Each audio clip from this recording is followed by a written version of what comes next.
नमस्कार दोस्तों, मैं हूं डॉक्टर हर्ष सिंह। मैं एक ऑर्थोपेडिक सर्जन हूं और मैं श्रीजी हॉस्पिटल नजफगढ़ और लैक्ट्रस मल्टी स्पेशलिटी क्लिनिक द्वारका में प्रैक्टिस करता हूं। तो दोस्तों, अब ओपीडीज में हमारे पास अक्सर ऐसा होता है, कोई फ्रैक्चर के साथ कोई मरीज आया तो हम कुछ इंडिकेशंस होते हैं जिसमें कि हमें सर्जरी करनी होती है, कुछ होते हैं जिसमें कि हम प्लास्टर लगा के उसका इलाज करते हैं। तो अक्सर मैंने मरीजों के बीच में कन्फ्यूजन देखा कि अगर उनको सर्जरी रिकमेंड की जाती है तो पेशेंट कंफ्यूज हो जाते हैं कि हमें करवानी चाहिए नहीं करवानी चाहिए, या फ्रैक्चर का इलाज तो आपके प्लास्टर से भी हो सकता है, तो हमें सर्जरी क्यों बताई गई। तो आज इसी पे बात करते हैं। तो सबसे पहले फ्रेंड्स की सर्जरी किन किन केसेस में इंडिकेटेड होती है। तो सबसे पहले कोई इंट्रा आर्टिकुलर फ्रैक्चर है, अगर इंट्रा आर्टिकुलर मतलब कि किसी फ्रैक्चर में अगर कोई जोड़ इन्वॉल्व है, जैसे कंधे का जोड़, घुटने का जोड़, कूल्हे का जोड़, तो जॉइंट के स्मूथ फंक्शनिंग के लिए हमें वो जॉइंट का जो सरफेस है वो एकदम स्मूथ चाहिए। अगर फ्रैक्चर की वजह से उसमें ऊपर नीचे हो गया है तो हमें उसको जगह पे बिठा के और इम्प्लांट की मदद से उसको रोकना होता है। तो सबसे पहला इंडिकेशन इंट्राआर्टिकुलर फ्रैक्चर हो गया। दूसरा कि कोई ओपन फ्रैक्चर है। ओपन फ्रैक्चर मतलब कि हाई वेलोसिटी इंजरी हुई है, हाई एनर्जी ट्रॉमा हुआ है, उसकी वजह से ओपन फ्रैक्चर है, मतलब उसमें से ब्लीडिंग आपको विजिबल है, दिख रही है कि उसमें से खून निकल रहा है। अक्सर जैसे रोड ट्रैफिक एक्सीडेंट्स में भी होता है कि हमारा जो चोट लगने की वजह से मांस, त्वचा और वो सब घिस जाती है, डैमेज हो जाती है। तो उसकी भी सफाई करना एक बहुत इसके ही इंपॉर्टेंट और बहुत ही क्रूशियल पार्ट है इस फ्रैक्चर की हीलिंग में, ओपन फ्रैक्चर्स में। तीसरा है कि जहाँ पे हर का यूज ही नहीं कर सकते, जैसे एस्टाबुलम फ्रैक्चर है अगर, तो एस्टाबुलम फ्रैक्चर में आप प्लास्टर नहीं लगा सकते हैं।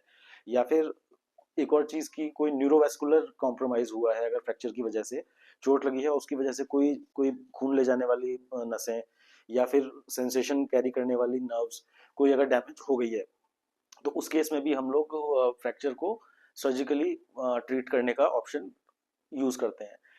एक और चीज की, अगर किसी को मल्टीपल इंजरीज हुई हैं तो उसमें मल्टीपल इंजरीज के केस में भी सर्जरी इंडिकेटेड होती है। फिर उसके बाद आ जाता है हमारा पैथोलॉजिकल फ्रैक्चर।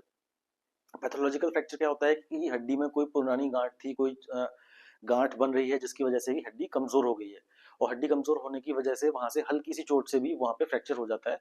तो उस केस में भी सर्जरी इंडिकेटेड होती है उसकी एब्सोल्यूट स्टेबिलिटी को लाने के लिए। एक और चीज फ्रेंड्स की, अगर कोई फ्रैक्चर पैटर्न ऐसा है जो कि अनस्टेबल है, जैसे कि स्पाइरल फ्रैक्चर पैटर्न होता है कि ऊपर से लेकर नीचे तक पूरा स्पाइरल फॉर्म में फ्रैक्चर है, तो वो हड्डी जगह पे रुकेगी नहीं, वो स्लाइड कट जाएगा जब भी हम उसको वेट बियर कराएंगे या फिर उसको मूव कराएंगे। तो उस केस में भी सर्जरी इंडिकेटेड होती है। और अगर कोई यंग पेशेंट है जिसकी की उम्र कम है और वो अपना घर घर का खर्चा अकेले ही चलाता है, अगर उसको नौकरी पे भी जाना है, उसको अपना घर भी देखना है और अपनी फ्रैक्चर का भी इलाज उसको चाहिए, तो उस केस में भी हम लोग सर्जरी के लिए बोलते हैं, ताकि जल्दी से जल्दी पेशेंट अपने पैरों पे अपने जो नॉर्मल एक्टिविटी है उसको अटेंड कर पाए और अपना जो रोजी रोटी है उसको कंटिन्यू कर पाए।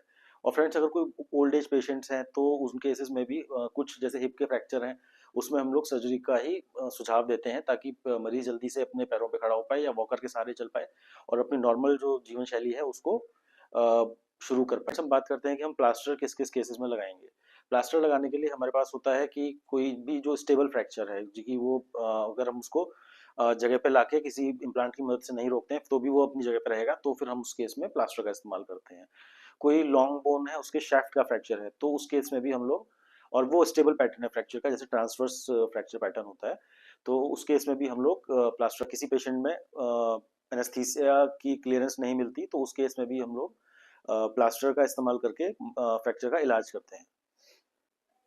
अगर आपको ये जानकारी अच्छी लगी तो कृपया करके मेरे चैनल को लाइक करें, सब्सक्राइब करें और इस वीडियो को ज़्यादा से ज़्यादा शेयर करें, ताकि और लोग भी इस जानकारी का लाभ उठा पाएँ। थैंक यू दोस्तों।